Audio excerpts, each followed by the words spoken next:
Yo, what up? It's your girl Tayla Parx, and these are some stories from the road.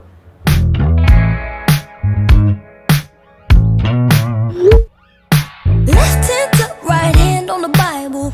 So, a place that I always wanted to go on tour that I actually got to go to on tour was Amsterdam.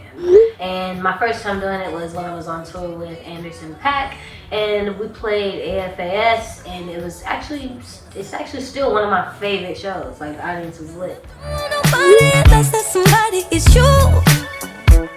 If I had My first sold out show happened to be in New York, actually, and I was like nervous because you never know what you're gonna get with a New York audience. But the fact that it actually was sold out and I got to tell my mom and my dad that was just something that I was really, really proud of. The energy was incredible. I don't wanna dance alone.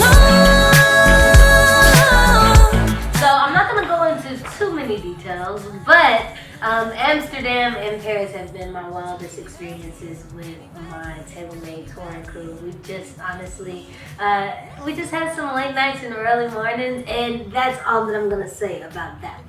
Spinning from a message in the bottle. Woo.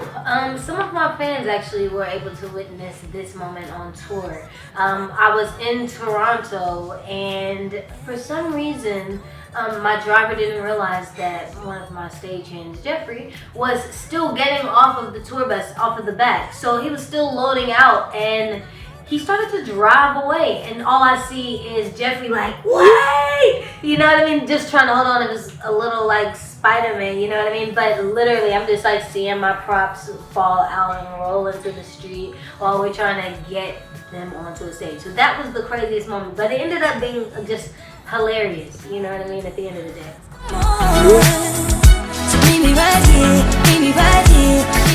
My last show before COVID would happen to be in London, actually. I had 2 shows in London right before I was gonna head to Paris, but I ended up having to cancel that one, unfortunately. But it was fun because one of my childhood friends was also there. You know, Tori Kelly stopped by and just came with her husband, and it was just like, whoa, we were both just kind of losing our minds to be hanging out across the world and, you know, seeing each other achieve the things that we talked about so long ago.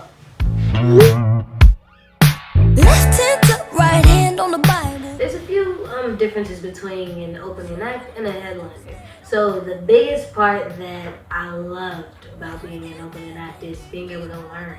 Because I was able to open up for some incredible artists, from Sid to Anderson Paak to Lizzo. Like, these are all people who are very seasoned in their live performances. The best part about being able to just be a headliner is I can get my vision out through and through, 100%. So when it was time for the We Need to Talk tour, I was like, we're putting a trailer park on the set. You know, I can really, really just execute that vision the way that I need to. So both have their, you know, ups and downs. I don't wanna dance alone. One of my favorite venues from touring would have to be Brooklyn still. I remember like just going to one of my very first shows there, but also being able to perform there was an incredible experience. Brooklyn is one of my favorite parts of New York, just because the people there are just a vibe, and you feel all of that energy when you're on the stage. Disco lights really bring out your eyes. I'm pretty simple. My downtime on tour is Netflix, video games, and reading a little bit. Unless that somebody is you. If I had anybody. Man, I will never forget my first time on a real tour bus. Me and my touring crew have literally driven across the country in a Sprinter. So it's definitely a different thing. And you also know, like, wow, like my team really got me. They're really ready to ride. But it's also really nice when those same exact people, when you guys are walking onto the tour bus and you're like, okay, we can see the progress that we're making, you know? So when I'm at home, I love to cook. You know what I mean? Like, I love to cook, period. But I'm gonna tell you something. When you're on that tour bus and you're waking up in the middle of the night, or, you know, you've been on the road all day, nothing hits like a PB&J. Like, you take it back to the basics, and that PB&J in that moment is a lifesaver, honestly. A massive favorite part of traveling in general is being able to taste the different cultures.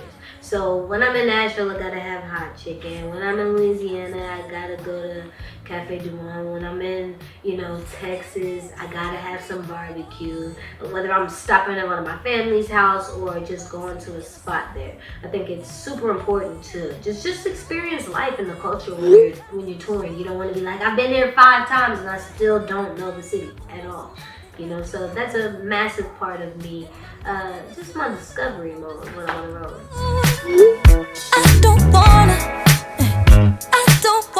I have a few must-pack items. So my humidifier, which is great for my vocal cords, my favorite teas, a few different pairs of shoes because things get a little crazy when you're like having to stop in at random gas stations, going into you might be in the middle of nowhere. You want separate shoes for that, when you're walking into those bathrooms. So definitely 3 pairs of shoes for just the different type of terrain that I'm going through, not on the stage.